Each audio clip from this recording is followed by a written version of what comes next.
Erin glanced at Fox, but she just twitched her ears and watched as Erin scraped the stew from the bowl and ate it.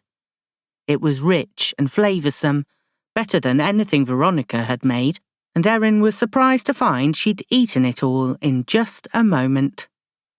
"Thank you," she said, holding the empty bowl. "Ah," the old woman said, "already your manners improve." She nodded in satisfaction. "Now, ask your questions." Erin's brow rose. She had a lot of questions. Was the woman serious?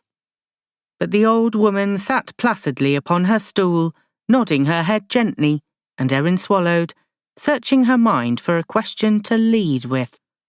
"Who are you?" she asked. The woman shook her head, swept her arms out in a wide gesture. "I am the crone who sits at the top of the hill, red-faced from her cooking pot and waiting to answer your questions."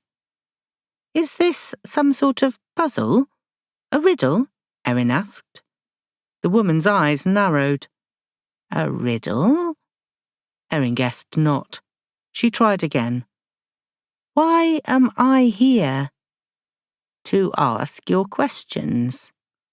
Erin bit back the retort that came to her lips. She was asking questions. Obviously not the right ones, however. She leant back on her stool, gazing around for a moment at where she sat, the bowl and spoon still on her lap. The ground underneath them was worn to dirt, and the cooking pot blackened with age and use. The shack was little more than a lean-to, and for a moment Erin wanted to get up and go and look at the things she could see piled in its shade. They were just shapes, and she squinted at them. Bedding, maybe. More cooking things. Questions. What questions should she be asking? "Why a pear?" she said, the words falling from her lips before she even knew she'd meant to speak. "Why a pear and a white horse? And the boat? What about that?" The old woman sat back and regarded Erin steadily. "Good questions," she said with a benevolent nod. "But not the right ones." Erin's heart sank. Was this what it was to be like, here in the other world? Everything in symbols and riddles? She thought furiously, then cleared her throat. "What wisdom do you have for me?" she asked, feeling herself flush with the temerity of asking. But the crone beamed and reached into her pocket, pulling out a clutch of bones, stones and twigs, which she threw down onto the ground beside the fire, bending over to decipher their message. "Oh, yes," she said, leaning forward to pluck up 3 of them and pass them over to Erin. "Welcome," she said, and for a moment her voice was the rattle of rain, the gusting of dust. "Welcome to the path of initiation." Erin's brows rose.